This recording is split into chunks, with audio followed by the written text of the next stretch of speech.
Two things, which is conflict and conflict resolution, have been the hallmarks of Sino-Indian relations ever since beginning. Whether it was the war or trade, both the countries have been at loggerheads with each other as early as maybe just about a month ago. And India wants to befriend China, and China wants to put Pakistan ahead so that the tensions along both the LAC and the LOC continue and destabilize India. So ladies and gentlemen, welcome and good evening and to this discussion today, which is on the book entitled Rising to the China Challenge, Winning Through Strategic Patience and Economic Growth. I have generally seen two or rarely three authors to a book, and here we have one, which carries the wisdom of 6 eminent thinkers and writers from diverse domains, half of which I have the pleasure of knowing personally for years, and the rest knowing them and reading them academically. Mr. Gautam Bambawale, Dr. Vijay Kelkar, Dr. Raghunath Mashelkar, Dr. Ganesh Natarajan, Dr. Ajit Ranade, and Dr. Ajay Shah. The discussion is moderated by Ms. Bhuvna Anand, co-founder and director, Trayas, a knowledge-driven public purpose enterprise with 16 years plus experience in public policy research and working extensively across and alongside government and civil society partners on creating an enabling environment for enterprises, regulatory simplifications, and reforming welfare programs. She's former director research at the Center for Civil Society. Our invited experts today are Dr. Niranjan Sahu, Senior Fellow ORF, who leads studies and programs on governance, democracy, electoral reforms, conflicts, and insurgencies in human rights, amongst others. Recipient of Ford Asia and Sir Ratan Tata Fellowships, Dr. Sahu is working on his forthcoming book, Funding India's Democracy, and his recent paper was on the West Wayne's China Grows, What's at Stake for the Liberal Order. Our second expert, invited expert today is Dr. Aijaz Wani, Research Fellow, who is joined in from Srinagar, again from ORF, currently working on the project Kashmir Conflict, Managing Perceptions and Prospects for Peace. Designed in the form of questionnaires and surveys with key stakeholders, the project is based on Kashmiri youth's perspective. He's also tracking the minorities of China, radicalization in Pakistan, and gender central and greater Central Asia. Widely published in international and national journals, and he has been a fellow with the Yanjiang, I hope I'm pronouncing it right, Social Science in China, and Institute of Social Science in China, and the University Grants Commission. So with this, I invite Bhuvna to take over and do the introduction to the book and our panelists today and kick off the discussion. Thank you, Gursharan. I hope I'm audible to everybody. Welcome to this very exciting conversation that we have planned today. As Gursharan mentioned, we're going to talk about this fabulous book, Rising to the China Challenge. The subtitle of the book is very interesting, and I remember first hearing about the book in an earlier conversation sometime in 2020. The conversation then eventually culminated in a paper, and from that, a book came about. The subtitle is Winning Through Strategic Patience and Economic Growth, which is a unique way of thinking about foreign policy, particularly in the context of China. We have two of the authors of the book on our panel. Like Gursharan mentioned, it's rare to find 6 luminaries come together and write a book. So I'm particularly excited about this conversation. So welcome, everybody. I thought I would introduce the panelists sort of as I ask the questions rather than, sort of a litany of names and credentials. So I want to start by quickly reading a little bit from the book and then beginning the panel discussion. The introduction to the book is titled Towards Less China. And I thought that was a very compelling, sort of strategic approach, if you will. Recent developments have profoundly changed the outlook on India-China relationship. For many decades, the prevailing framework was one where border, geopolitical, and military disputes were held in abeyance or compartmentalized, while parallelly, the two countries concentrated on economic development and increased trade and commercial engagement. It is now clear that this compartmentalized framework is untenable and must be discarded. What is less clear, however, is the new intellectual framework that must be adopted from the Indian perspective. What is the alternate set of policy choices? What is the new strategic perspective? It is now necessary to develop this new holistic framework in light of the irreversibly changed context. And by the irreversibly changed context, the authors refer to, of course, the pandemic and the rise of China as a challenge to Pax Americana. With this, I want to begin the conversation. Ganesh, you are one of the co-authors of the book. I just quickly will run through. Dr. Ganesh Natarajan is executive chairman and founder of 5F World.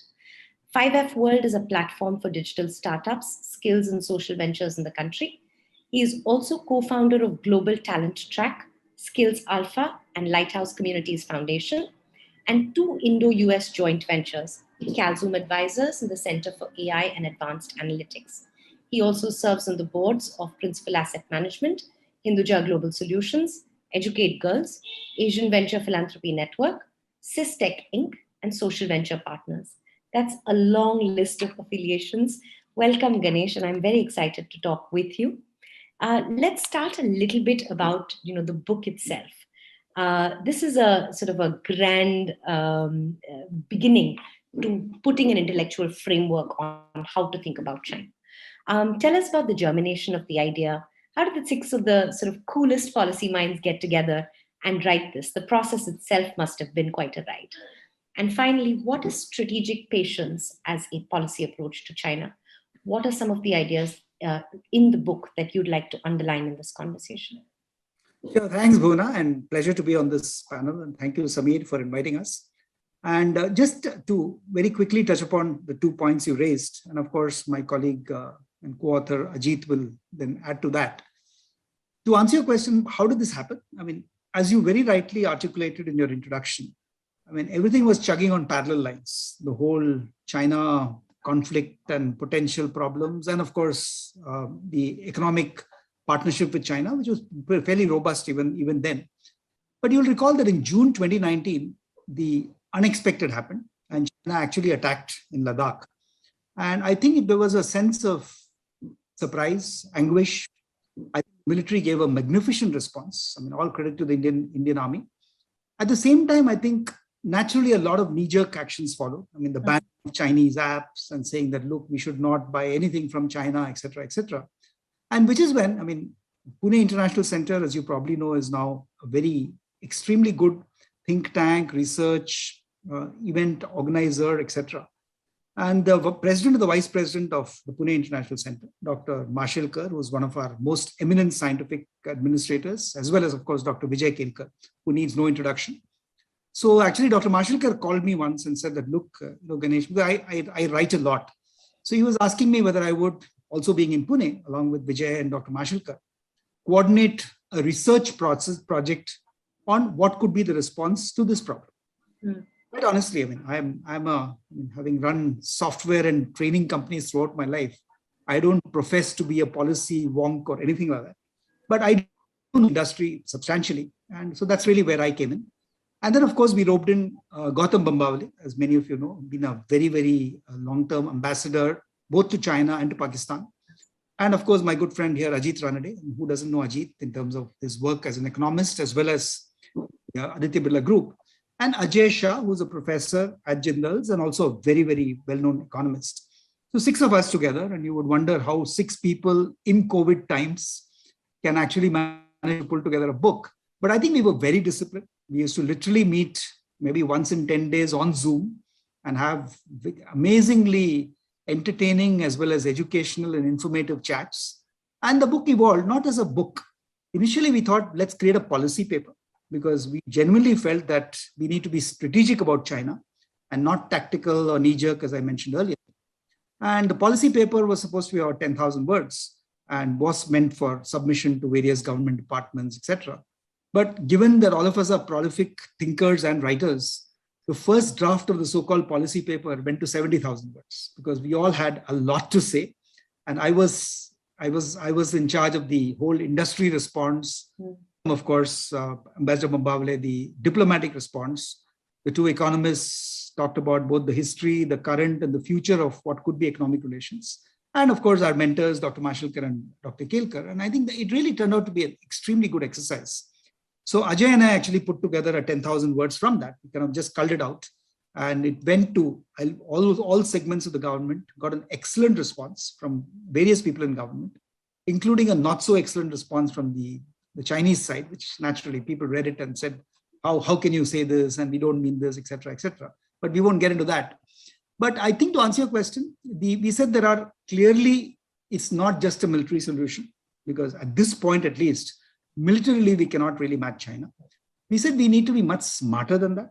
Okay, there is clearly opportunities in diplomacy in terms of working with both China's friends and enemies. And we all saw what happened when Putin came and spent 6 hours in India. So I think it's good responses. Similarly, we said that, look, there needs to be a very strong industry response. Cannot really prevent Chinese ships from prowling the Indian Ocean if we are so much inferior in so many industry segments. And we kind of did a lot of research. And if we get time, I can give you a summary of that industry response research. And of course, we also said that economically, diplomatically, and industry-wise, and of course, in areas like innovation, research, higher education, but quite honestly, I think China has left us far behind. What is the response we do? And how do we, in the foreseeable future, make that change happen? The logic being, and I just kind of share some data with you, we said that if you really look at it, in 1980, I mean, China was maybe a $305 billion economy, as against India's 189 billion. So we were fairly close. But if you look at 2019, which is at the time of writing this book, China had become 14 trillion, as against India's 2.9 trillion. But our argument is that if we do the right things, we're able to consistently grow the economy at 8% per annum, very similar to China's decades of 10% growth. Then by 2041, which is not very far away, China would probably be a $53 trillion economy. And India could grow to 40 trillion, assuming China slows down to 4 to 5%, and India kind of sustains an 8% plus. That would put us within striking range. And we said that it's probably the wish of every Indian that we can demand a seat at the highest tables of thinking by making this happen. So I think that was the excitement. The book has been extremely well received, as you know. And I think it's been an amazing journey for all of us to take it forward. That's fantastic, Ganesh. Thank you. Ajit, why don't I come to you? And one, I want to understand your experience, of course, as part of the book writing team, the all-star book writing team, but also the point that Ajit made about, the point that Ganesh made about 2041 as a, sort of within striking range, right? That this is a feasible idea. We can get closer and closer by this time. And what do we need to do in order for that to happen? Because if I look at the byline of the book, it says strategic patience and economic growth. So both of those, ideas. So why don't I turn the mic over to you? Thank you, Bhuvana. Let me again join my friend Ganesh in also thanking SKOCH, the SKOCH team, Samir Kocher, Gursharan, and all of you for inviting us. It's been great to reconnect, I think, after a long time. And good to see old friends, Sudipto and others here, Niranjan. So let me begin by what you said, the subtitle of the book, Winning Through Strategic Patience and Economic Growth. But in fact, before the subtitle, the title itself, it says Rising to the China Challenge. Please note it's rising. It's not defeating, overtaking, eliminating China. It's rising to the challenge. So recognizing that this is a new challenge. And I mean, if this time permitting, we can go through what has happened, why this new challenge has emerged. Of course, we have a history, shared history. But what happened in the summer of 2020 was, a very different outcome. For the first time in 45 years, we had actually a lethal encounter. People died. We've had these established protocols to escalate matters and diffuse situations. The border has been, of course, there have been tensions, but we always had some kind of protocol to diffuse the situation, either through diplomatic channels, government to government, military, But what happened was, first lethal encounter in 45 years. But that's not just it. Prior to this, we had the issue of Doklam, a 70-day standoff, which took a lot of effort to diffuse. Before that was Depsang. So actually, last 3 or 4 years, the situation of the bilateral relations have been turning in a decisive way. I personally, and as Ganesh mentioned, we were all friends and we were talking about this, and Galwan essentially really, was, like I said, a big event. But I personally used to feel that India-China relations could be compartmentalized. It's, the economic relationship between India and China since the turn of the century was one of the most dynamic relationships in the world. Bilateral economic, commercial, growth relations were growing dynamically. Of course, asymmetrically, we can come to that later, but something like 20% growth in trade year on year. In 2001, India was destination number 19 in terms of attractiveness to Chinese exporters. By 2015, we were destination number 5 or 6. We had grown that much in importance to China. And of course, Indian companies were getting established there, pharmaceutical, we can talk about that, software. So, but now things have changed, I think, under President Xi. And when he took charge in 2013, in fact, I think, he gave us a big famous speech, and he mentioned India specifically. He had India's focused statement. And that had a lot of promise in it. Addressing, it was based on 5 principles, including addressing each other's mutual concerns, border issues, not ignoring border issues, but growing economic relationships, cultural, people-to-people contact, all those things. But what has happened in the last 3-4 years is it's not just India, many other countries have woken up that this is different. That's one. Secondly, the subtitle of the book. It says, winning through strategic patience and economic growth. So strategic patience, just as Ganesh said, it's not a tactical response, it's a strategic response, and it will work over a period of time. There can't be anything knee-jerk, there can't be anything discontinuous, there can't be anything immediate. It's going to take time, so patience. And economic growth is, of course, a very big part of our response. And the economic growth agenda is of importance in of itself. It doesn't have to be because we are responding to the China challenge. It is actually independent of this, our external situation. We have a domestic growth agenda, inclusive and sustainable growth, which we know this and we've recognized it. And it's not only these authors who have pointed it out, but in the context of the China challenge, it becomes very much more important. So that's the background to the title and the subtitle. And the book, outlines all these facets. There's a diplomatic angle. I must say that this reflects the collective thinking of the authors.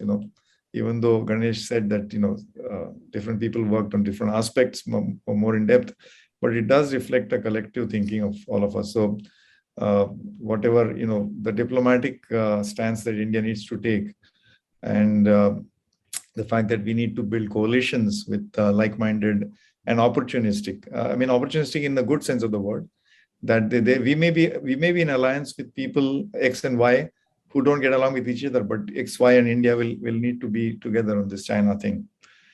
And we need to do that.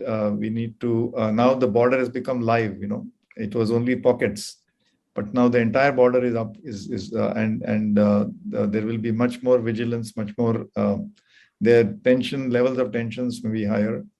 But I must say that, while all this is going on, in 2020, calendar 2020, India's #1 trading partner was China. In 2021, we are in December, we have actually broken previous records. China continues to be the trading partner #1 and much more so. And India's exports to China in the last 3 years actually have been rising steadily. So that's a reality we must acknowledge. Then in the recently concluded Glasgow COP26 negotiations, India and China stood together and were able to actually tone down the language from phase out of coal to phase down of coal, because this is in our common interest. as a developing country, we need to depend on energy, and coal will continue to be an important source of energy for India. So we cannot sign up to anything which is more drastic and phasing out. So in arenas like climate change, response to climate change, or I would say even things like non-proliferation or combating terrorism. So there are many areas where actually there's scope for mutual cooperation. And therefore, so this relationship is complex. It's not so simple. And a main part of it is to reduce the asymmetry. India, in terms of its economic clout, scientific clout, military clout, technological progress, on every dimension like this, it is far behind China. We need to accept that. But that doesn't mean that it's a given. It's not going to be static. And if India focuses, it's on this aspect, that in the next 15 years, perhaps 15 to, if we focus on getting on a path of high and sustainable and inclusive growth, the gap will be narrowed, and it will considerably change the dynamics between the two countries. And the book spells out what we need to do, but we can get into the details later. But it's not something that has not been known. I mean, Mr. Sudipta Mundal is here, and he, among many others, have pointed out what India needs to do in terms of getting higher growth orbit. So economic growth is a big part of our response to China. So I want to pick up on that with Sudipta, but just right before that, Ganesh, if I might come back to you, just to take a minute or two and just talk about what is the China challenge, right? The border incursions are sort of one element in a build-up and a changing world order in some sense. So what is this China challenge that we're really contending with? I think to answer your question, the China challenge, and I think Ajit has alluded to that. I mean, today, I think Xi Jinping is going in a certain direction, which could provide a wedge of opportunity for all of us, because obviously America is very worried about China and the whole demolition of Jack Ma and startups, etc. I mean, a lot of people are watching it and seeing where it will go, which is actually an opportunity for India. But if you look at the classical China response, I'm a great fan of China, by the way. Built a very successful 2 companies in China. One was when I was running AppTech. We had one of the best joint ventures with Beijing University, which actually became the market leader in 1 year's time. That's the scale at which China operates. And similarly in software, 2 separate companies, one in Shanghai, one in Tianjin. So I think I'm thoroughly impressed by the professionalism by which they work. However, having said that, there's always Big Brother watching you, and we all know what it is to build that. But I think China's challenge is that extreme focus.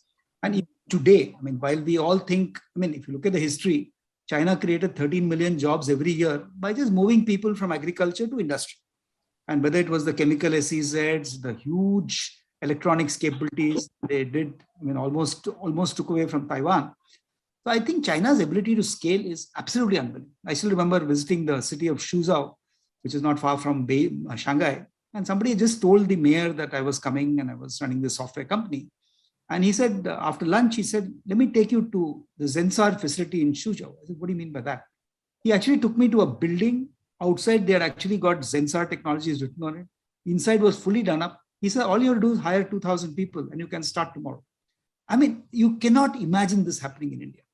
So in that scale, if you look at even today, if you look at the recent rebalancing of economic growth they're doing, I mean, they've already realized that they have to move from export orientation, which they kind of milked to the hilt, to domestic drivers, move from investment, which was a primary method, to today consumption as the biggest component of economy, moving away from industry, as I mentioned, to more of services, moving away from what used to be called old economy or dirty industries like metals, mining, chemicals, where they won their spurs and became the kind of factory for the world. But today their focus is all on renewables, electric cars, green industries. And I think that's something to watch out for. And finally, if you look at the research, I mean, I would think that in artificial intelligence, the city of Tianjin spends more or invests more than probably India does as a country. So these are the real challenges. That how do you contend with an extremely fast-moving, extremely dynamic administration which can make stuff happen because of I mean, as all of you know, the mayors of the cities are almost like prime ministers in themselves. So in that context, given the fact that we have a liberal, very robust democracy, the real challenge is competing against that. And I don't know whether the temporary advantage of Xi Jinping will last. But clearly, we have to get our act in place. So can I just, Boona, Please, I just please. want to add to what Ganesh said, since you asked about the China challenge. See, another source of the challenge is our import dependency on China, and in some very critical and strategic sectors. For example, if you look at electronics, as recently as last year, I think 45% of electronics imports are coming from China. And that just not just mobile phones, but a whole range of electronic products.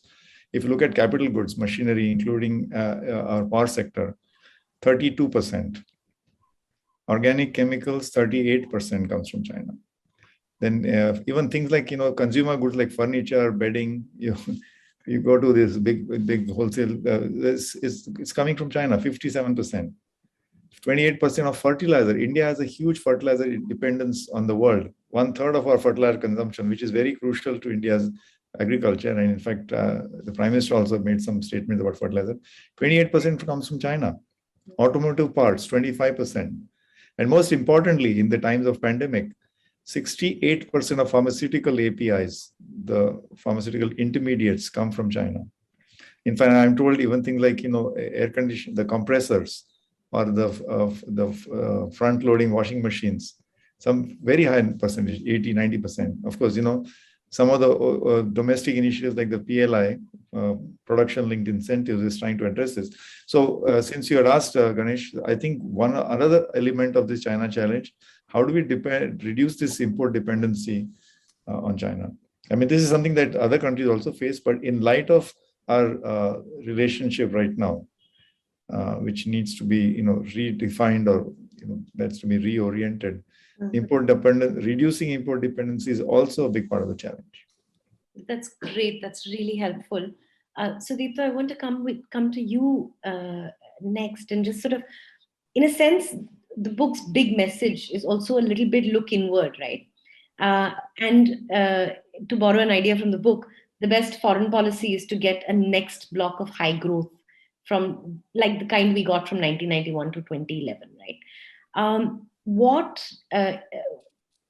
I think in another book, two of the authors write, we need to grow rich before we grow old. And these are all sort of, I think, ideas that come together. As a senior economist who people listen to, what would your advice on getting there be?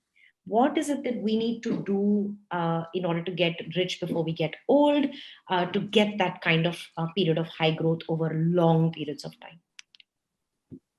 Yeah, I'll come to that, but if I may take a few minutes to link this importance of high growth, which Ajit emphasized, to where we are today in our unequal relationship with China. The numbers have been mentioned, 14 trillion versus 2.7 trillion, similar per capita, etc., etc. You look at our defense capability compared to theirs, our science and technology compared to theirs, we are far, far behind in everything. So it's a no-brainer that if you want to face this challenge, you will need time. It's not going to happen overnight. And what you're going to do with this time exactly is have high growth, not just high in absolute term, but high relative to China, because there's no other way of reducing the distance between India and China. And that is what we really need to do. And I must say in this context that this book, excellent, timely, very rich in material and lots of thoughts. And I'll just talk about a few things out of this book in terms of growth, but also related aspects, which to me are the most important takeaways for facing the China challenge. One very important, I think the central idea of the book, if I have understood right, is that you have to play the long game, as I was just saying. I mean, you can't face China in the short run. You're talking about being capable of meeting, rising to their challenge, as the book says, in a period of, say, 25, 30 years. But what happens in the interregnum, and I think as Ajit mentioned, the intermediate period is also extremely important. Okay. And that is these coalitions. Coalitions with the advanced countries who today, I will come to this later, but I think Xi Jinping was premature in announcing his rise to hegemony, which Deng never did. And it has alerted the Western, advanced countries, and they're all beginning to coalesce to contain not the rise, but the attempt of China to essentially dominate the world. So that's one set of countries. Then there are, of course, China's own neighbors in Southeast Asia, whether it's Korea, China, Taiwan in the north, or Vietnam in the south, who all have concerns, Philippines and so on, as we do as bordering countries. We have lots of shared interests with them. And then, of course, our own neighbors, whether it is Nepal or Sikkim, not Sikkim, sorry, Bhutan, Bangladesh, I would say even Myanmar, Sri Lanka, and so on. And I just want to make a point here that in our own interest, it's high time that we dramatically ramped up our relationship with these neighboring countries and the assistance we provide to them. And in a sense, if possible, lock them into a very deep, engaged relationship with ourselves in our own interest. Because if we don't do that, the Chinese will do. We cannot compete with Chinese in terms of aid to the rest of the world. But at least in our own neighborhood, we should match what the Chinese give, if possible, exceed it, and give them an interest, give them a skin in the game of India's success. I mean, that is very, very important. But leaving that aside, now moving to the question that you were really asking me about what is to be done. Here again, there is a lot that we have to learn from the Chinese. But let me just make one point, and I'm not sure whether there's a difference of views or maybe just difference in nuances on the existing engagement with China. As Ajit mentioned, they are our biggest trading partners and if anything, getting bigger by the day. We have a huge trade deficit with them, of course, and they're also big investors in this country. So we can't just disengage with them. It's going to hurt us, these knee-jerk type of reactions. However, I think the book mentions, there's no need to disengage in building a little highway from point A to point B. But when it comes to some strategic areas, I think it is important to disengage, and I'll mention only three. One is rare earths. The whole world, and certainly India, is dependent on them because the Chinese have virtually had a monopoly. But I'm very pleased to find that the rest of the world has woken up to this, and China's dominance today is down to about half of global exports of rare earths. We should diversify our sources of imports on this, if possible, invest in our large coastline, the sand, coastal area and so on, to reduce our dependence on China for rare earths. Then the active pharmaceutical ingredients, which Ajit mentioned. Again, we saw, there was a time when we were running out of drugs during the COVID period because we were not being able to import enough of the intermediate of China, which again had a monopoly in the world. This is again something, diversification, and leave it to the Indian market if our investors feel that this is something that they can invest in, that we would develop our own capacity. And the third area, of course, is telecoms and electronics, as again Ajit mentioned. These are some strategic areas where tomorrow, if relations deteriorate further, the Chinese could actually have a choke us, and that is where we need to get away from that dependence. But apart from that, I think we need to learn a lot from them in terms of what is to be done. How did China become the factory of the world? How did they grow from more or less equal sizes to about 8 times our manufacturing production and so on? Three things, and these are all thoughts I picked up in the book, 3 or 4 thoughts. One is the special economic zones. It's not as though we have not tried special economic zones, but the way the Chinese went about it, as their own saying goes, cross the river by treading on the stones. They've started with a few areas in the north. When it worked, they spread to the whole of the eastern seaboard, and now it's the whole country. We have not succeeded in doing that very well. So there's a lot to learn on exactly how you make these things happen. And then FDI, an extremely FDI-friendly regime, both in terms of course, their very competitive, undervalued exchange rate, which is difficult. Of course, we are not going to manipulate our exchange rates, but our exchange is actually overvalued, and that should be allowed to, depreciate much faster. But also our taxes on imports, as well as our domestic taxes. If you're going to compete with the world and China, all in particular, you have to have a tax regime which is also competitive. You can't get your industrialists to fight this battle with, sort of one hand tied behind their backs. The third aspect of this, of course, is infrastructure. It's proverbial, our backward. And then look at the Chinese today. They're not just global standards, they're actually leading the world in many of these things, whether it's high-speed trains or the expressways or, internet broadband or ports, airports, and so on. So infrastructure, this SEZ's FDI infrastructure is really the key to, I think, their big success in getting where they have today, based on the back of rapid growing manufacturing. And that is what we should, that is where I think we can emulate them, but learn how to do these things. In addition to that, where they have been very good, I think, the Chinese, is in a very nimble ability to change policies when the need arose. Sure. We have not been very good at that. They try something, there's no ego hassle there. When they feel that something not working, they very quickly change. And being the command and control system they are, the message comes down from the top and very quickly everything adjusts. So this flexibility, as you know, in terms, in the 12th five-year plan, the 13th, now the 14th plan, they have been shifting away from export-led growth to domestic demand-led growth, from investment to consumption, to new sets of industry from the old or dirty industries, as Ganesh was mentioning. So all these changes are happening. It's already been in process for over a decade now, but it's going on, being quite nimble in making the adjustments. Of course, they run into problems, but this is again something that we have something to learn from them. And just in passing, the Belt and Road project, it's diplomatically, of course, very important for them, but it is also a fantastic, very clever way of making their own adjustment internally. Because China is a country with excess capacity in capital goods, in steel, cement, etc., machinery, etc., and a surplus of capital. So what do?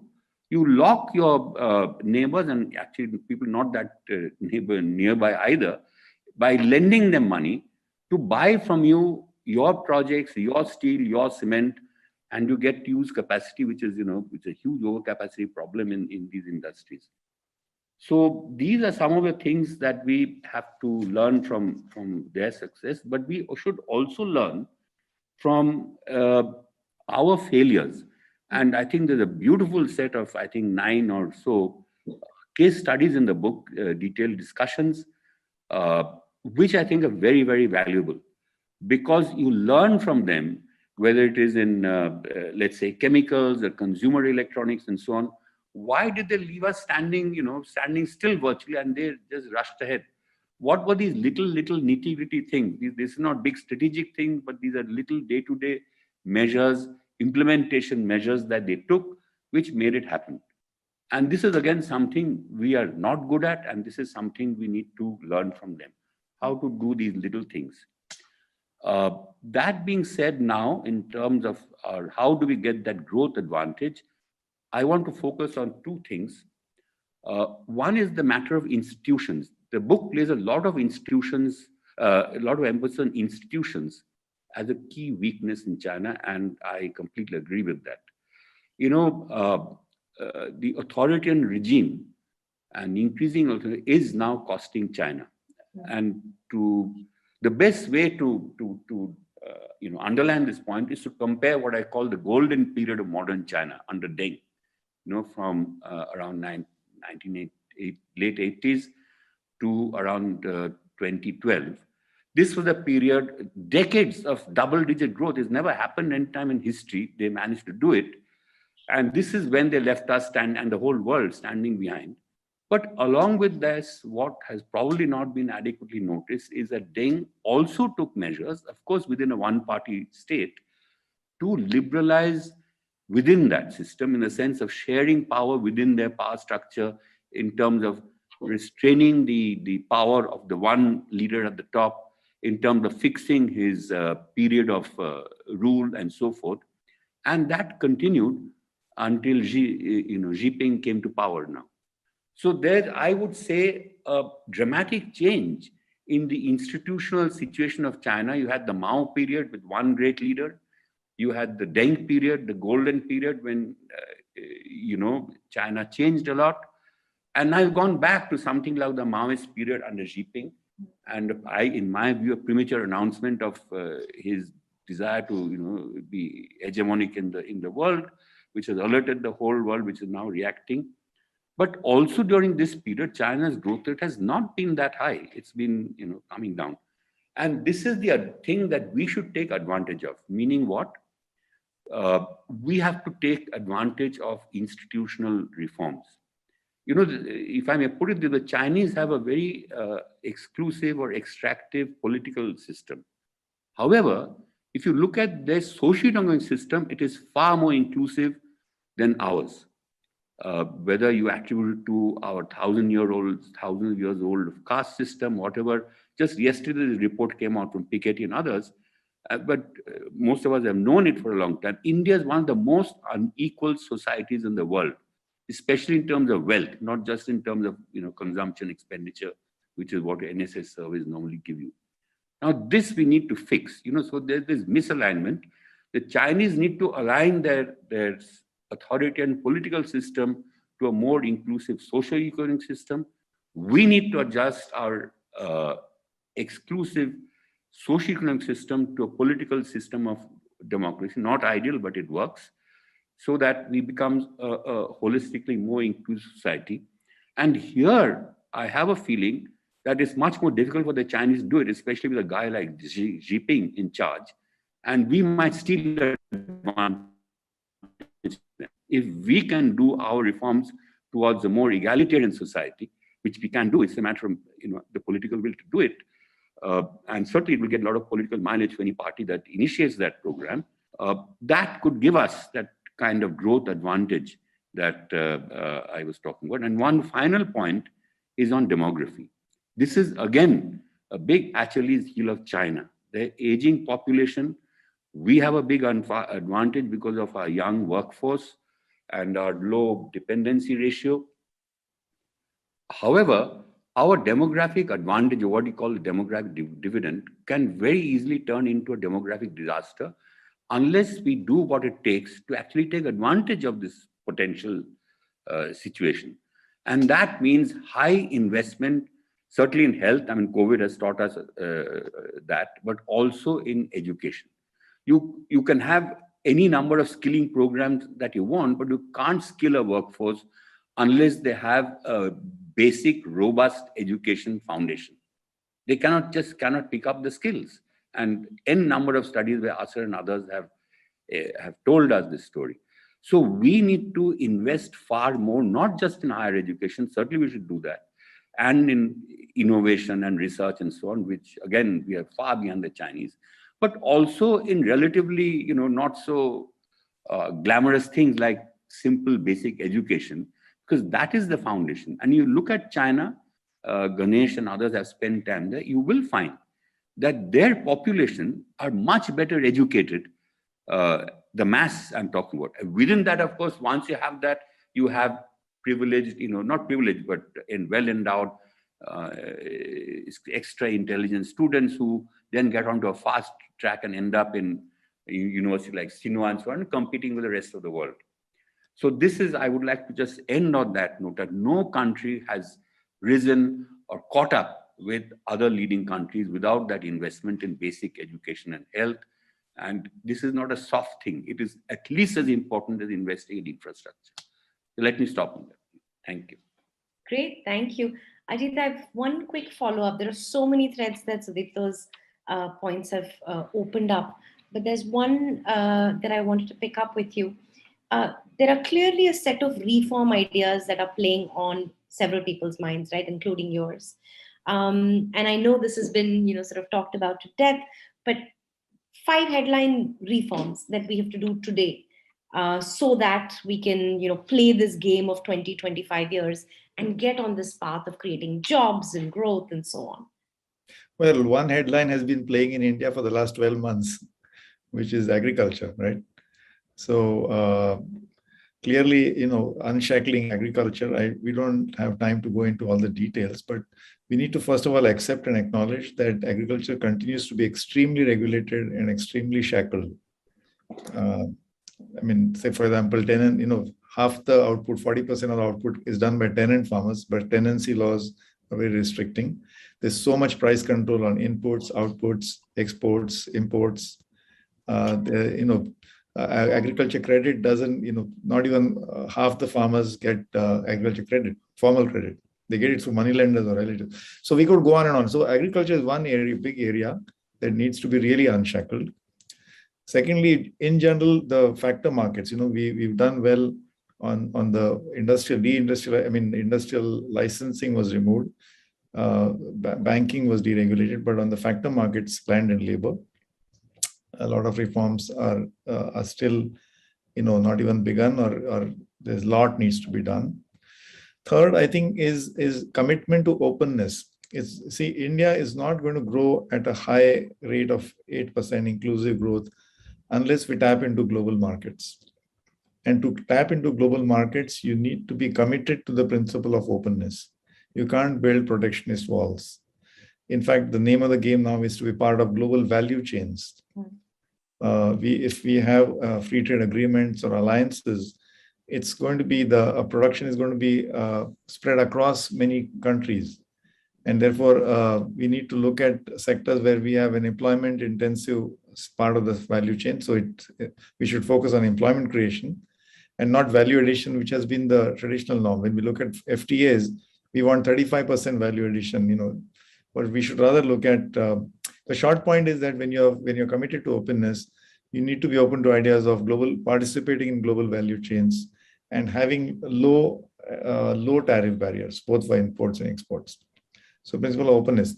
Fourth point is, I think, an acknowledgement that this growth is going to be led by the private sector. It's not going to be the public sector. For example, right now we have the National Infrastructure Pipeline, which envisages 110 lakh crores of investment in the next 5 years. It's almost more than 20 lakh crores per year. But that is largely going to come from the private sector. We need to understand. So are we creating conditions where the private sector feels enthused and confident about investing? Private investors, whether they're domestic or foreign, what they look for are policies which are stable, continuous. They look for stability, continuity, and predictability. For example, we had almost 25 to 30,000 crores of private investment committed to solar power in Andhra Pradesh. And solar power, the way it works is that you put up the private investment upfront, thousands of crores, and you collect your revenues over a 20-year period through what are called PPS, power purchase agreements, which are tariffs which are fixed. And these PPS are with governments typically. What happened is the government changed, and the next government simply said, we are canceling all these contracts because and then the case, people had to run to the Prime Minister's office. It's in Supreme Court. So, this is a classic example of unstable policies. And there are many examples recently. So, I've given you, I think, 5 areas, I hope. Let's see, let me recount. Agriculture, factor markets, principle of openness, private sector-led, conditions, and investor stability, continuity, stability. I could go on, ease of doing business, in the genuine sense, not just a tick mark. By the way, we take great pride of having moved from 142 rank to 63 or something. And guess what happens next? The World Bank scraps the whole damn thing. They said it's because it was open to gaming. Yes. It was vulnerable to gaming, and I hope we didn't do all that gaming. But basically, ease of doing business, we were gaining rank, but for the last 5 years before 2019, we were actually steadily declining in our growth rate. Investment to GDP ratio was stagnant. So much for the EODB rank improvement. So I'm saying there are many areas, but I hope I've given you the flavor of what all needs to be done. Rajit, therein lies the catch, right? I feel like most people are in agreement about the package of what needs to happen. But public persuasion, as we've seen in the case of agriculture, still remains a big challenge. That Please go ahead. I don't agree at all that it was a problem of communication. Of course, we need to follow a process, because if you're going to introduce some drastic, supposedly game-changing reforms, even though if they have been known for a long time, you can't push them through an ordinance, and Sure. that too in the middle of the pandemic. I completely agree. So there is a role for parliamentary debate, which is not just ceremonial or just a token. A lot of these issues get highlighted. Since you have given me this, provoked me, give me 2-3 minutes. Please. Each of these 3 laws, I can just tell you, all these 3 laws which were introduced which were enlarging the freedoms of the farmers. Okay, the first law said you can sell your stuff in the mandi or outside the mandi, more freedom. The second law says that the storage and hoarding limits will no longer be ECA dilution, more freedoms. The third law says you can enter into contracts with corporate buyers, institutional buyers, or not, more freedoms. Who can be against more options and more freedom? What it did not say is that, number one, it says that you can sell in the mandi or outside the mandi. Wait a minute, is the mandi system going to be whittled down eventually? Does that mean the infrastructure which guarantees payments like MSP, or at least the mandi fellow cannot cheat you on weights and quantities or price payment? Is that going to be eventually whittled down? What is going to happen? Does that mean that MSP option is going to go away? It was silent on that. The parliamentary discussion would have enlarged on the discussion. Second, ECA dilution. We said free market pricing will be allowed. In the same week that Parliament passed this law, the government imposed a ban on export of onions. Why? Because onion prices are going up. If they're going up, they're good for the farmers. So such is the level of confidence. Can we have confidence in this? Third, when you say you can enter into contracts with corporates, but you say if there's a contract dispute, you don't have a right to go to court. The district magistrate will decide on this. And we had images of a district magistrate in Gurgaon ordering the breaking of skulls of farmers. Does that inspire confidence of the farmers that the DM will look after their interests? So don't say that this was just a problem of communicating to the farmers. No, I don't think that was my implication, Ajit. And your points are very well taken. But if I take the example of the new labor codes, right? There we're already seeing, even though those went through a process that was different than the agricultural story, we're seeing a backlash currently. Both labor and agriculture are state subjects, by the way. So anyway, absolutely, yeah. I'm fully a votary, but I still think there is a part of a communication story, just in terms of that some quarters communication to me gives me, it's just like as advertisement and communication. It's consultation, not communication. Yes, it's a C word. Sure. Communication and consultation. Yes, sure, consultation. That's a much better phrase. Sure, absolutely. And openness in being able to engage through the parliamentary process and other processes. Maybe we can change track a little bit away from the economic growth story, even though that's clearly a big part of our challenge, is to talk about the coalition building thread that I think Sudipto opened up. And Priyanka, I want to quickly bring you in here. I want to talk a little bit about one of the themes in the book is that India needs to build coalitions and look for like-minded and value-similar countries that you can begin to build alliances with, think together with, and so on, and launch sort of a challenge, if you will, to China. But in some ways, China has already beat us to this, right? They've been doing this via the Belt Road Initiative, via all of their other engagements with our sort of neighbors, trade partners, and adversaries, and have been engaging in this over the last decade or so. You've studied international coalitions, particularly by BRICS countries. What are the perils of China's global coalition building strategy for us? But also, what should our coalition building strategy be? Thank you, Bhuvna, for these questions. So firstly, thank you, SKOCH Group and Mr. Kocher for the kind invitation. It is indeed a privilege to be part of this August panel and discussion of a remarkable book, very useful, timely, and extremely readable and accessible, which not only captures the concerns and anxieties in India-China relationship, goes beyond the usual rhetoric, but also provides us with a wide menu of policy options about how to manage China, if not resolving the differences, because that's not going to happen, as the authors rightly mentioned. Resolving, of course, that will be part and parcel of any negotiation, for that matter, bilateral, multilateral, plurilateral. Okay, so talking about coalition building, China's coalition building strategy, before I come to India's response and the perils of it, let me talk a little bit about what has been the drivers of China's coalition building strategy so far. So it has always been a central component of China's foreign policy from the mid-1990s. I say mid-1990s because it was when China made its application to join the World Trade Organization. It was when China was seeking an active integration with the global economy. That's where we see active pursuit of coalitions, bilateral, to be able to be part of plurilateral, regional, multilateral, and all of that. And the nature of these coalitions, of course, have evolved over time, especially the means through which these coalitions were struck. But the long-term goal, of course, if you look at the long-term goal, there we see a continuity, more or less remained the same, and which was to advance Chinese leadership. Of course, the gradation, we have seen gradation because Deng Xiaoping said, feel the stones while crossing the river. That is, bide your time and hide your strength, okay? But then in case of Xi Jinping, we are seeing a much more aggressive pursuit of foreign policy. So a coalition building, which has become a foreign policy priority, and Xi Jinping is pursuing it aggressively. And most far-reaching of it, of the initiative in this direction, is the Belt and Road Initiative.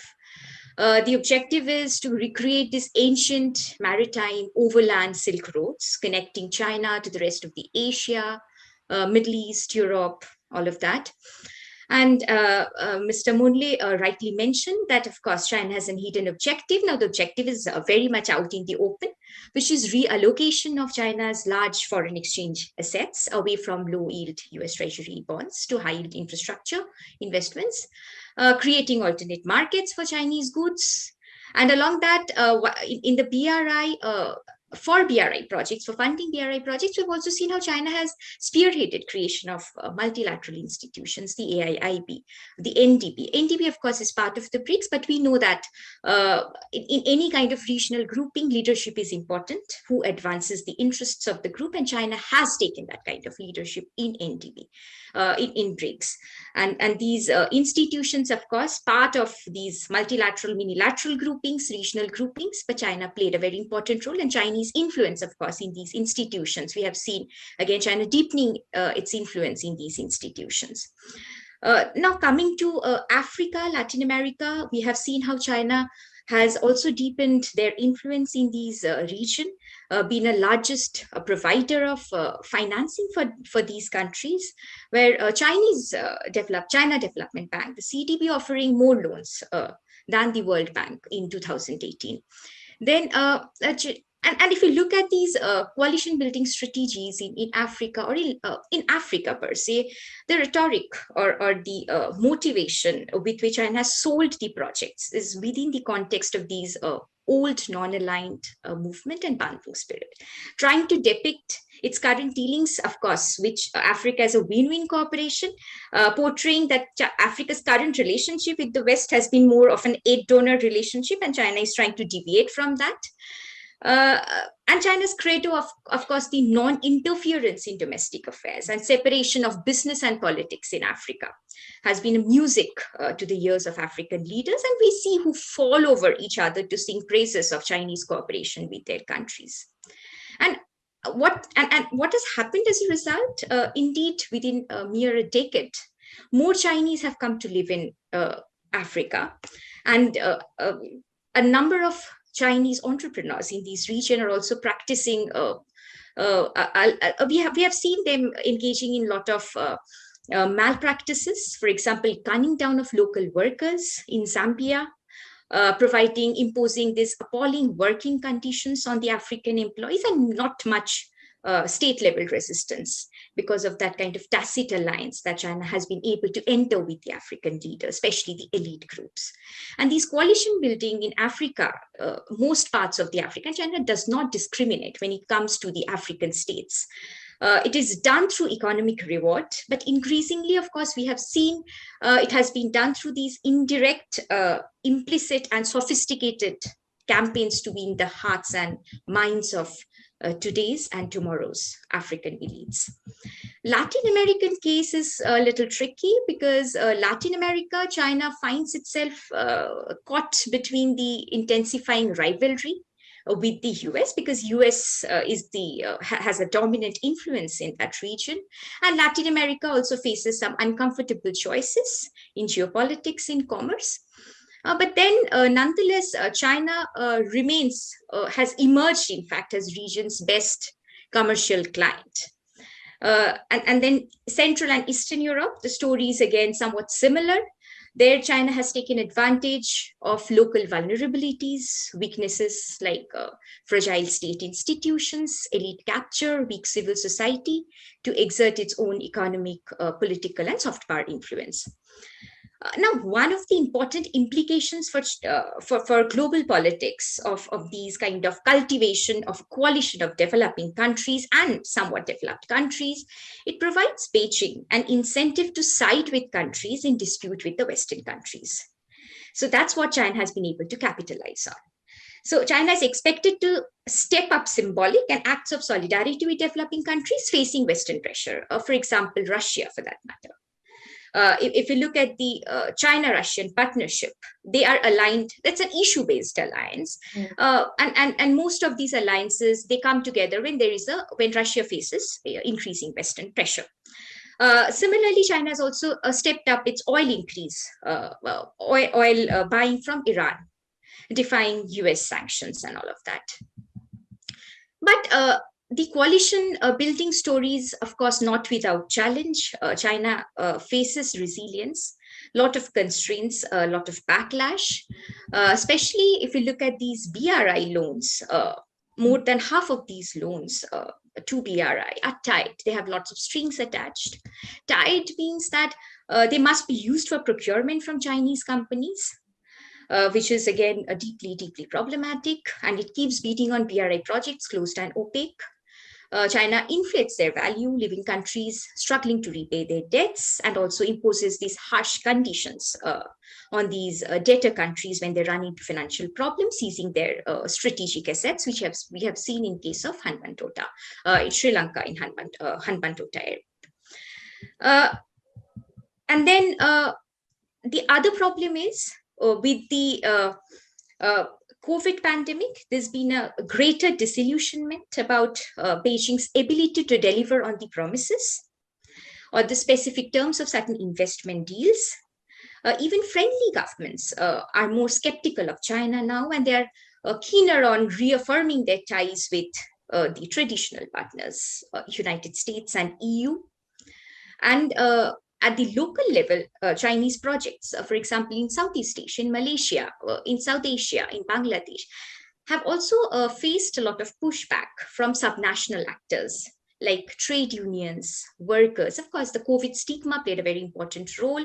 Chinese workers were not allowed to come back after the first phase in China was over. So there was a lot of local level opposition to Chinese workers resuming work in many of the BRI projects. Besides these kind of stigmatization, there are other problems as the opposition, of course, related to the land acquisition and all of that related to the projects. Now, what can India do? Now, India, of course, faces critical strategic choices. And that's what the book has done, a wonderful job of providing us with a wide menu of options, of various wide angles of entry into the matter. And India situates itself. So the challenge is how India can situate itself between regional responsibilities and global ambitions. Now, one of this is, of course, we have seen in case of Quad, the like-minded coalition upholding the rules and norms of current order, existing institutions, augmenting existing institutions, ensuring that there's a freedom of navigation, trade, connectivity, all of that. And Quad in this context, where in case of Quad, we see both an enmeshing of, it's a space where we see coming together or intertwining of both regional interests and global interests. It's a space where we have the regional and the global sort of interacting continuously. And their Quad can provide a long-term strategy to deter China in the region, especially given that Chinese strategy has been less about security encirclement and more about economic enmeshment. So their Quad can play a very important role. And then about China, a key player in the global supply chain, of course, Dr. Ranade mentioned and in detail that how India, of course, can build up its economic muscle. While doing that, India cannot hurt itself. It cannot actually forge a path of Atmanirbharta in the beginning, because we still have not been able to upgrade our endowment structures, most importantly. An endowment structure is not the cheap labor or the land. It is also the human capital and the technological capital that we're looking at present. So that remains a challenge for us. But what India can do in the region, in South Asia, in Southeast Asia, South Asia, of course, it's much more complex because it's a region of subnational actors. And if we make it Southern Asia, then China comes into the entire scene, and the entire setting changes, that who leads the region and all of that. So in South Asia and in Southeast Asia, India can actually build partnerships and more towards human development, how to ensure aligned and mutually supportive actions across all SDGs, and unlock the productive potential, for example, of the maritime assets, marine assets, blue economy, and all of that. How to share information related to marine economy, illegal fishing, and all of that. And the adoption of the ASEAN outlook on Indo-Pacific is an iteration of how a currently divided organization like ASEAN also wants to be part of the Indo-Pacific discourse. So a lot of potential for India to act, to be able to play an important role through the entire Indo-Pacific coalition. About the GVCCS, of course, Dr. Ranade had alluded to it in greater detail. Just one point about China Plus One strategy, which the book also talks about, that yes, China Plus One strategy is feasible, but we have also seen that most of the discussions and debates about reshoring, moving away from China and all of that, the global value chains, is not going to happen in the short to medium term. It's going to take time. What is threatening currently is what appears as a major threat to the GVCs is the digitization, and how India will be able to catch up as far as the automation, robotics into manufacturing, something that we have to wait and watch. Because and a very important quote from the book that I would like to refer to here is that not merely does India have to buy to make better, but also have to buy better. Mm-hmm. And there, of course, the allusion is to the technological learning, that we really cannot wait for our firms to learn, as in acquire technology, then move up the learning curve, because it's going to take time. Just not having engineers or capital is enough for a firm to grow technologically. So till that happens, we really can't wait. We'll have to also compromise somewhere and buy technology. And for that, coalition is very important. So I would like to end here. Thank you. Thanks, Priyanka. Ganesh, can I invite you to comment a little bit more based on the book on this coalition building strategy? Particularly, one is the coalition building strategy. But before that, I think Priyanka, I think what you said was fantastic in terms of just a roundup of opportunities. I mean, you didn't mention Quad, but I think that's one beginning that we've made. But apart from that, even what you just said, automation, and I think where India sometimes goes wrong is trying to emulate another example, but way too late. So even the whole Make in India, I think it was flawed, because what India didn't require was GE setting up a fully automated factory in Chakan near Pune. What it needed was job opportunities for huge numbers of people. I mean, I was speaking at the Horasis Dialogue in Ho Chi Minh City just before the pandemic hit. And the Bangladesh guy was laughing at us, saying that, look, I mean, we caught you napping in textiles. And look at it. I mean, we have so much of labor that must be put to work. We have 400 million people to deploy on jobs. So we can't just be looking at automation. So that is one point, which is why if you look at our book, we've actually clearly articulated sectors. I mean, I think Sudipto mentioned the whole concept of rare earths. Okay, whereas we have to play a defensive strategy. We have to be Atmanirbhar. But if you look at telecom, where China did such visionary stuff, 4 large companies competing with each other to a certain extent, and India was really lagging behind. Okay, today, thanks to Reliance Jio, we're getting somewhere. But I think what we have done is we've articulated sectors where we can truly come from behind and catch up and conquer. I mean, you look at IT services, which is an industry that I've spent my entire life in. Clearly, we did much better than China. Okay, maybe you could argue English-speaking manpower, etc. But we kind of left out a huge 90% segment called the ICT. I mean, Internet, Information Communications and Telecom. So there's an opportunity for us to play in that. There's an opportunity. Okay, we've seen announcements about partnering with Taiwan and creating the fab and the fabulous semiconductor projects. We need to do that. So I think there are some few strategic areas. Could be autonomous connected electric vehicles, okay, which again, of course, there is a battery dependence on China at this point, till the whole hydrogen economy kicks in. But we have to identify automobile components. We have to identify the ICT layer. Each one of these is $1 trillion opportunities. So I think we have to be strategic in that. And I think we need to avoid replicating what China did 20 years ago, because that opportunity no longer exists. Much more innovative, more farsighted. But to your point, Bhuvna, on coalitions, I completely agree with Priyanka, so I don't really want to add to that.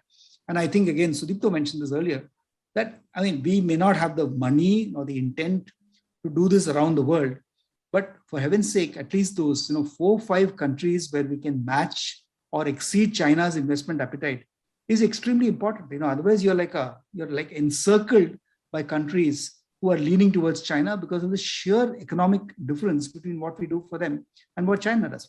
I mean, just to conclude, I was talking to a very close friend of mine who's a pop singer from Pakistan called Zebunisa Bangash.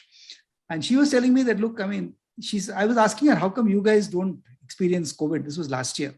And she said, we all got COVID in August, September of 2019, before they had pronounced it as COVID. So she said, there are so many Chinese guys floating around Karachi and Lahore that we all have got something. And she said it in Hindi. She said, we all got 2 hafte ke zukham.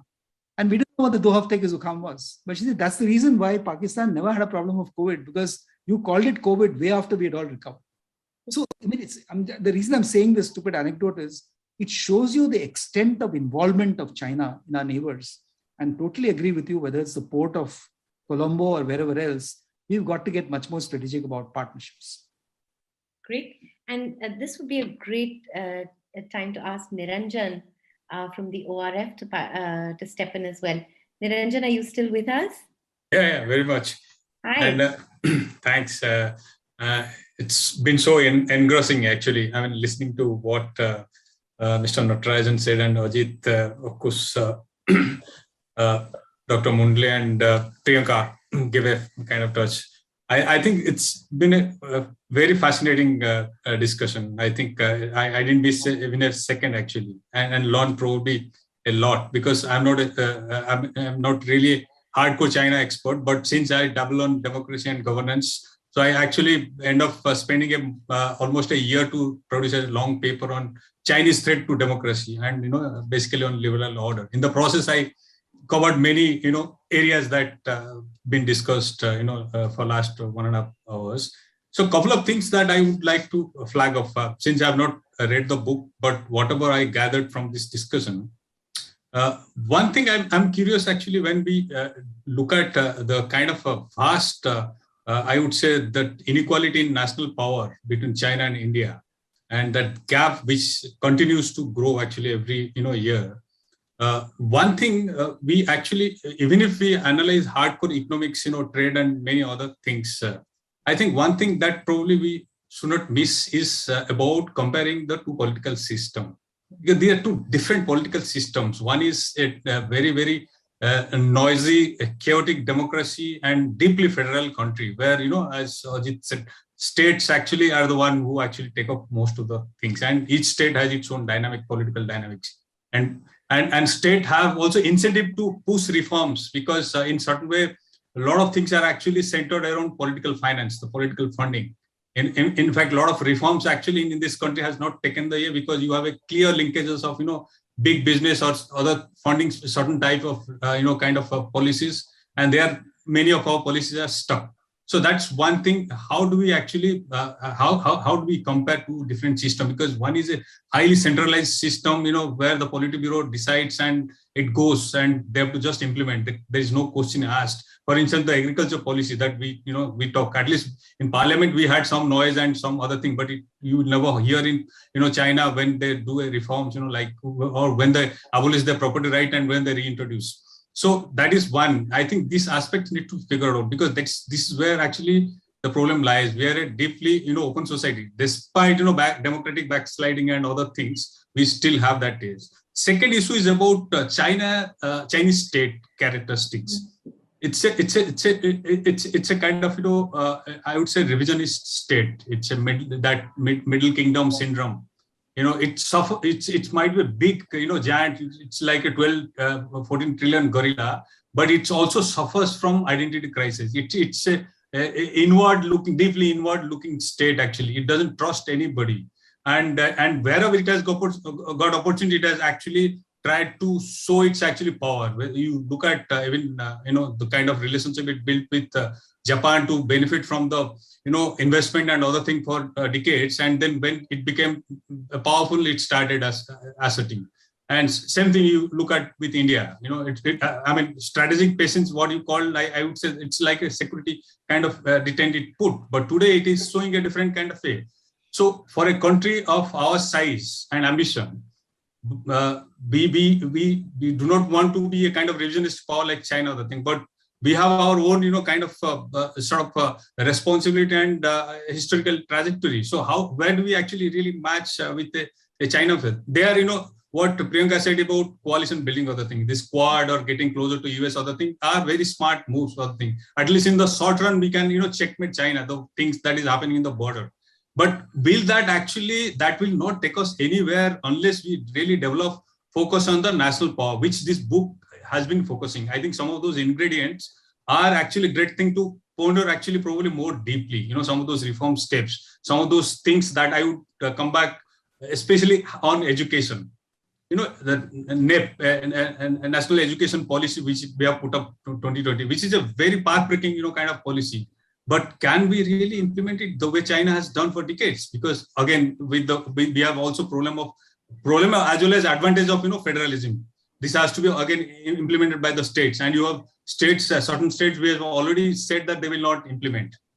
And then you have a central government which actually doesn't really deeply believe in federal aspects of So where do we actually really navigate in a kind of policy making? And the third and final thing I would say that we have also series of second and third generation of reforms which are actually pending, and that are actually bringing us down on many ways. It has made the state capacity, I would say, very feeble. Weak state capacity is a major roadblock. Look at just one example is about judicial reforms. The judiciary, the pending cases, millions of pending cases. Today, you have a chief justice who is fighting with the law minister about judicial infrastructure. You have, thousands of, subordinate courts do not have even houses, basic amenities even for judges to sit and, hear the cases. So we are talking about, taking on China challenge, but look at some of our system and your judicial reform, the slowness in the judicial process drags down, if you go by some of the studies, 3 to 4% of our GDP suffers because of, these pending cases.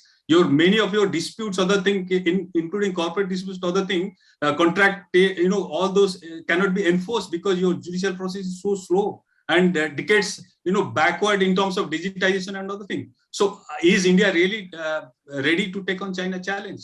I actually have serious, doubt. Probably, with this Atmanirbhar Bharat and all that is a fine for selling, scoring points for symbolism. But as your book says clearly, our trade relationship has only dependent grown, and it is actually going to grow. Our way of decoupling is a big dream, I think, because we simply do not have the wherewithal and probably the kind of will. That's very helpful, because I had a sort of question for Ganesh on this. Earlier in the book we talk about that the Chinese. If I may come in at this moment and ask a question which possibly could be a sequel to what Niranjan is talking about. I'm sorry, I don't know who is speaking. Gursharan, please go ahead. Right. So in fact, we are looking at glass half full. So let me look at glass half empty, which is the opportunity part. So we have discussed enough, on the economic and the trade and all those fronts wherever India is lagging. So, but if we analyze in last 20 years how China's policy, both foreign as well as economic, has drifted during the 2000s, it was keeping a low profile and biding time. That was during Obama's. It moved from a country-oriented foreign policy, which some of the speakers have also talked about, to an issue-based during the Trump period. It is important that we understand the strategic contradictions here between the two countries, which is India and China, impacting bilateral issues. And during the current US dispensation, Biden, it is about accelerating and building of structures, not to contain, but at least strategically slow down China's rise. So given India's diplomatic proximity with the US and the strong diplomatic relations which Modi has built over the last 7-8 years with the influential economies of the world, should this not be taken as an opportunity for India? It's an open-ended question to the House. Who would like to take it? Ajit, let's start with you. No, I mean, India, like I said, there's been a change. So since, for example, Ganesh mentioned the Quad. So we still need to understand whether how much strategic weight does Quad have. Is it only India trying to pull the weight, or because Australia and Japan did a few actions which raised some eyebrows. So the book talks about that we will have to build coalitions of these kinds with many, many other groupings. For example, the grouping consisting of countries in this part of the world, South Asia region. There may be an opportunistic alliance there. A grouping with all the democratic countries of the world, democracy being a strong value. So India is, trying to, and when I mentioned the vulnerability due to the dependency, we are doing, slowly moving in the direction where one example of the policy initiative is PLI, production linked incentives, to build domestic capacities, which will eventually reduce our dependency, diversify our sources away from China. I also must mention here, Gurusharan, that we always think of China in defensive terms, that anti-dumping duty or excess capacity. We forget that China is a $6 trillion consumer economy. It's a $14 trillion GDP, 14-15, which consists of $6 to $7 trillion of consumer spending, twice the size. We never think of it. And I'm glad Ganesh is here because he's actually built a successful business exporting to China. He's actually earned money from China. The Tatas sell Jaguars and Land Rovers in China. TCS has a workforce of 5,000 or 10,000 people. I think Dr. Reddy's. So I could name several examples, Asian Paints. But why should we stop there? Why can't we look at China's consumer market as a huge opportunity for it? So unless if we are competitive enough, the CEO of Apple, Tim Cook, said, "I am in China not because of cheap labor, because I can't find the talent elsewhere." iPhones get a revenue of $220 billion from China alone. And of course, what to speak of Mercedes. And so this is a very complex game. I mean, I think it's to strategically take advantage of the Chinese growing consumer market. Since I have a few minutes, and Bhuvna, with your permission, I'll need to leave at 8:30. We cannot conclude without me mentioning that while India is trying to do and meet this rising challenge, let's not forget that China is not static. And let me mention 4 or 5 vulnerabilities. We think of China as this sort of formidable, invincible sort of thing that we need to face. Number one, it's already been mentioned, growth is slowing down. 4%, even 4% may be good, an optimistic number. Second, productivity is slowing down. Third, aging workforce. Their workforce it's not just not growing, it's shrinking. That has resulted in higher labor costs. That's why they have to vacate those spaces which are being occupied by Vietnam and Bangladesh and other countries, which India should also occupy. Fourth, this growing tension between government and private sector. Large success stories like Alibaba and Financial, Didi, they are private sector success stories. But the government of China, for whatever in its wisdom, is taking pangas with the private sector. They don't want private sector to become powerful. And that spells, according to me, It's not good news for the future of China. Fifth, it is picking fight. They say you should not fight two fronts. You should not open war with two fronts. China has picked up skirmishes and frictions with multiple.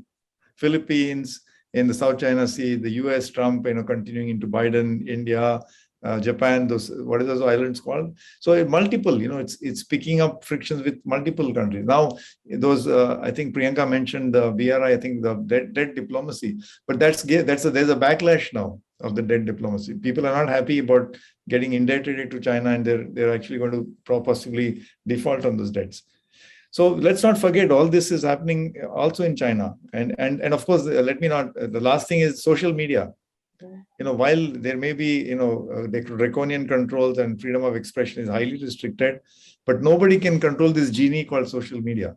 In fact, there is one theory that what happened in Galwan, or the reaction thereafter, is because their government is also now, what do you say in English? They're also now, under the control of having to satisfy more mobs on social media.